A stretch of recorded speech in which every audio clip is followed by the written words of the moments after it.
If you're looking to get ahead for 2026, whether that's saving money, winning the grocery wars, or beating the cost of inflation, drop me a money emoji below and together, let's do this. If we haven't met before, hey, I'm Kelly, I'm the Frugal Fun Mum, and I like to do realistic, but a bit weirder, but fun, frugal living things. I like to share with you what I do. Gen X represent, woo woo, so a bit old school in some ideas that I have, but guess what? They work for us. It doesn't always have to be trendy and current on TikTok, even though all the old things are apparently the new things that people are like, I've just discovered this.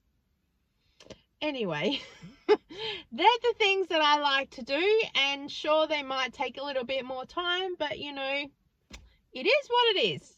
That's also something I really like to say around here.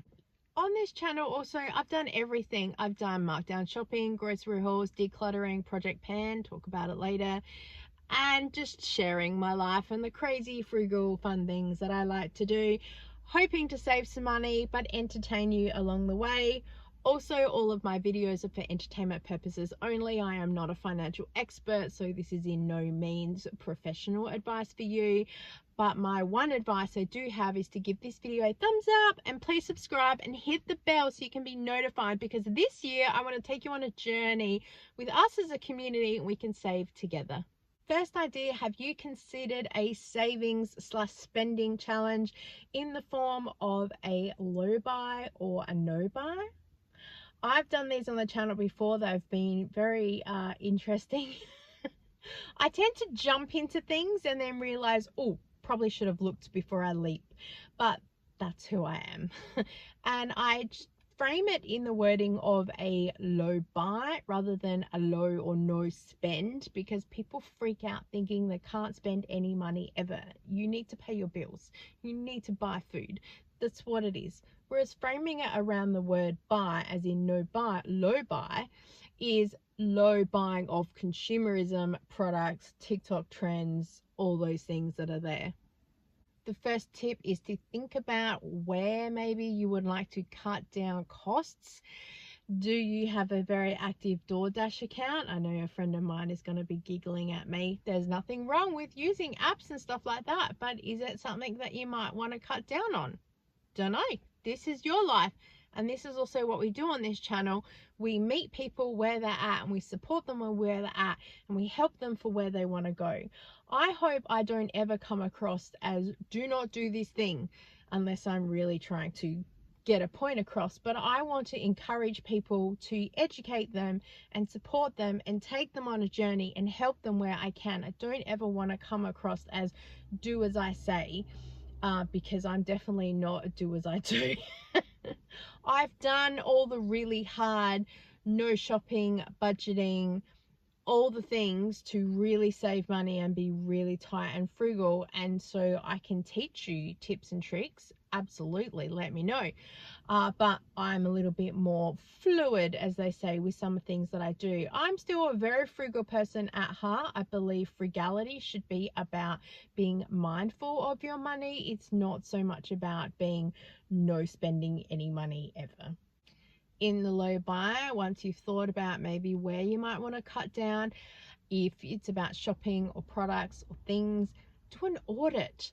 Do you have a lot of beauty products? Don't look at me. Do you have a lot of clothes?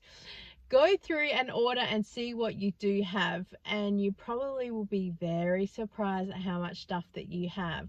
I'm doing Project Pan, which I'll talk more about later, but even when I've done my low spend / no buys, I've kept saying, oh, I think I really will need this thing, and I get to the end of the year and I still haven't bought the thing. I think a pair of winter pants was on my list for like 3 years. I do have a pair now, but it was just pure accident. Happened to go into Savers while away in Melbourne and found this pair of pants. So I think I really surprised myself even about how long it took to actually acquire said need. The third, go through your bank statements. This will probably also tell you where you need to cut down on spending. If you got a lot of transactions in there for, say, Kmart, not judging, and you don't know what you bought, maybe that's something to look at. Just saying. Fourth is to set some rules around your low buy. You could say I'm only going to go to Kmart, say once a week or whatever it is, not just drop in if I've got 5 minutes here or there. And the fifth is to build a supportive community. So by following along here, I'm also on Facebook, Instagram and TikTok. If you ever want to interact with me, that's a little bit more quicker than some of the YouTube videos. I read everyone's comments and I reply to pretty much everyone's comments because I'm still pretty small as a creator. So if you have something that you want to chat about or ask, please do leave a comment. I'd really appreciate it. I really work hard to build a relationship and a community with everyone as well, and building a community that way you can talk to other people. We've got the Facebook group going as well where people can interact, and also on YouTube you've got the community posts where you can drop things there and get some information. If you're building on a low buy and you've got questions about things, then chat there, because I'm sure that other people would like to engage with you there as well. Last year I did a January no spend because I like to go things hard. Like I said, I leap without looking. And I did 30 days of no spending, which worked well because day one was a public holiday. No shops are open anyway.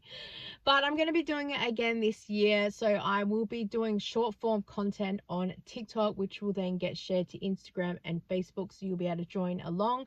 And then I will upload a full length video with all the clips in it there, so you can watch that as well. If you're interested in doing a no spend just for January, drop me a comment down below and let me know. Now, I understand that school's going back and things like that, and you will need to spend money and things there. It's okay if you need to spend the money like that, but going and buying a brand new jumper because you saw it on TikTok, nope. That's not a need, that's a want, and they're the other things that you can focus on that I've talked about in previous videos as well. The second big money thing for 2026 is I am unsubscribing from this drama. I don't know. I'm not really up with pop culture, which is probably why as well. So I've been going through Facebook over the past couple of days. It's Christmas, we've got nothing else to do. And every time I've seen some celebrity gossip, I've just been hitting the X button, like block it off. I'm not interested. I don't know who's dating who or what's going on. It's not really in my radar. It doesn't help me in my life save any money, and it's just taking time, because I also want to be frugal with my time this year. I've unsubscribed from a whole lot of sales emails, like the Kmart ones. I don't ever act on them anyway. I go, oh, there's a clearance in Kmart, come in store to see what we've got. So it's not giving me any information anyway, so unsubscribe. And a whole lot of other emails, I've just unsubscribed from it, because I'm like, I don't want to know what's on sale. If I go to the store for said thing, then maybe I'll see it. But apart from that, I just don't want to be tempted. I've worked really hard in the past year as well not to be a shopping consumerism channel. I'm not sure if that's come across or not. Yes, I've gone to Kmart when the Christmas things come out, because 2025 was a really tough year for us and I just wanted to sort of have a happy place. And I'm not gonna lie, I did it for people to see what's there, and a lot of people said to me, oh, thanks for sharing what's there. I'm not buying anything anyway, but I enjoyed seeing it. So most people weren't really tempted or affected by it anyway, which is one of my biggest fears. Yes, I share skincare that I've got, but I'm very upfront and say this was sent to me in PR for an honest review, but I'm not really promoting a lot of shopping stuff. There's a lot of people on Instagram that do that a lot better with me with the sales and things like that. I'm just at this point in time too a little bit overwhelmed with stuff and information and things, so I'm trying to keep my life as cleanish as possible. I know that my house does not reflect that. I'm working on it in this year, which is the next thing that I'm coming to. So the third thing I'm going to be working on, and a way to save money, is decluttering. So they say that your space is time and time is money, and getting things out of the house that don't serve a purpose. I have stuff everywhere. I've collected a lot of things. I'm not quite a hoarder, but it is that fear of missing out. And a lot of stuff that I have was given to me for free anyway, so it hasn't actually cost me any money, but it is costing me time with having to sort it out. So I'm hoping that by decluttering, I will have more space and time and freedom to do the things that I really want to do. Leading on from that is Project Pan, which I started in October. I have a lot of stuff And you know, funny, I've still got half of this stuff from like 2 or 3 years ago. We're working on it, okay? I have this fear of letting something go and not being able to ever see it ever again. I'm working on it. So also, as I said, I get a lot of stuff sent to me in PR, so that's why there's a lot of things that are there, and I'm working through things. I would have bought most of that skincare things anyway. It just would have taken a little bit longer, but still, I gladly accept it because it's part of my job. I also do some influencing. I do say I'm a content creator more than anything, but I do have some brands from time to time reach out to me, not just for skincare, but other lifestyle, different things. And I might do some content around that. So that's also how I end up with some things that are in the house. The 5th tip that I have for you is setting a budget. And I know that people will go, because it's annoying, but it is a way for you to tell your money what you want it to do. I know it can feel restrictive, and you know, I'm very real about things like that. So it is about going through the bank statements and looking at where you've shopped and then going, ugh. But it can really be helpful as well, because I hear that people say living life with and without a budget is very different. They can see that they have more months at the end of their money compared with budgeting, where they're kind of on track and they know what's going on. If they're like, oh, we're getting close to our target for the month for whatever, might be time to cut back or just go without for a little bit. Sometimes I also recommend just tracking your purchases for a month or so and then setting a budget and then having a look, going back to earlier with the low buy, looking at where you're spending and where you might want to control. Do you also have things in there that you need to be looking at, like bills, mortgage repayments, etc., etc.? So trying to work out what the income is coming in versus what you need to spend. Do you actually have enough money to cover those things? I know that my daughter's friends are students. They don't even earn enough to cover like basic food after they've paid the necessary bills and things like that, which is something that also I really want to discuss on this channel. Tips and tricks to realistically help you going forward, because it is a struggle out there and I want to help as many people as I can. I've been private messaging with some people about some resources and things to help them that are local to them. So if you ever need any help with things like that, please send me a message. I won't ever publicly out anyone that requires any help. I just quietly go, yep, this is the information that I have. If I don't know something, I'll do my best to find the information for you or try and connect you with someone that can help you. Please do not be afraid to ask for help. We are all need help at some point in time. So if you need help, call out, because it makes me feel really valued as a person that I can help someone else just with a little bit of information. I might not feel like I have enough to give people with information. I sometimes worry that I'm not doing enough or giving good advice, which is something I want to work on in the new year. But if I can just help one person, that's why I also share realistic things. Recently had someone comment, I'm so grateful to have found an Australian and also an autistic based mum and information, because it will help me in my life. So that's why I share what I do. It's not picture perfect. There is no beautiful content creation things happening here. It's just about real life, and if you need to stumble and fall and trip to get over the finish line, so be it. You're going to get there. You don't have to look pretty. I do a lot of things quiet behind the scenes because that's who I am. Yes, I'm food shopping or saving money or side hustling or whatever. I just tend to get in and get it done and then go, oh, probably should have shared that, which is something that I want to work on in this year. So if there's something really specific that you'd like me to touch on in the new year, let me know. I know that some people have been asking for some vegetarian based things. I'm going to try my best. The issue that we have is that my eldest, who is vegetarian, has a lot of sensory and texture needs. So we can't do chickpeas, lentils, legumes, etc., etc., etc., all the standard vegetarian things. So what I present to you, most people go, but fed is best. We are doing the best that we can. We are trying to learn and adapt and evolve, which is, I think, all anyone can ever ask. I'm just being real. It is what it is.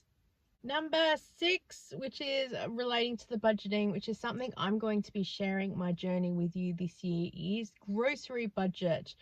I'm going to set a grocery budget of $200 a week. We're a family of 4, as I said, with sensory and texture needs around food. And I'm going to be sharing with you what our budget starts with, what we've bought for the week, where we're at, where we're going, what's happening, what's in the fridge, the freezer, the pantry, what the meals are, how we're using the shopping to benefit us. I have a freezer full of food, which is an absolute nightmare. Every time I think I'm getting ahead with it, I feel like just 2 steps backwards. The pantry is a hot mess, as always. The baking pantry, like, I've been cleaning that out for 3 years, feels like, anyway. I really want to get ahead with it. So if slower living and just like we're being calm is where it's at, it's what it's at. I have been crunching the numbers too and what we've spent for the last couple of weeks. And on average, I've been saying we spend $200 a week. And we pretty much do, but I will talk about the money that we have spent and who, what, where later down the track. But this year, I just wanted to be really like, we're spending this. This is where we're at. I follow a lot of people and their grocery hauls, and I am so confused because they have top-up shops, main shops, budget for this, budget for that. Here we go, there we go. I am beyond confused. I'm trying to follow along with challenges. They've got this amount for this challenge, and they've got this. Oh, we overspent here. It doesn't matter. We'll try and fix it up here. No, we've still got. I'm like, just. I need something clean, which is also why I started YouTube, because I couldn't see what people were doing straight down the line. I have ADHD. We have an autistic household as well. We need simple. There's no main shop, top-up shop, whatever. It's just I go food shopping every single week. There's a budget. That's what it is. That's what I'll be doing. Also working in the flybys and the everyday reward programs, the money we have, how we're saving along the way. And that's the biggest key that I want to share with you this year, how I'm saving grocery shopping. I know that not everyone has an Audi near them. I know that not everyone has access to markdown shopping, but I share with you what I do because these are the things that I would do if money was super, super tight and I was being really stingy or frugal, whatever you want to put. I'm not ashamed to say that I'm stingy when it comes to some things with what I will and won't spend. I'll be focusing on some videos about that this year, about what I refuse to spend money on. I've done it before with inflation videos and things when prices really started creeping up and we were like, oh my gosh, no. And now it is a hard line in the sand with some things, let me tell you. So let's win one for the little guys. We're going to beat the cost of living, grocery wars, inflation, save some money, build some wealth, have some fun, be totally awesome, and get ahead in 2026. Thank you so much for watching. I so appreciate you, and I look forward to seeing you next time. Bye. Those cars are driving me insane every time, but this is my office. It's Christmas holidays. Everybody's home. It is what it is.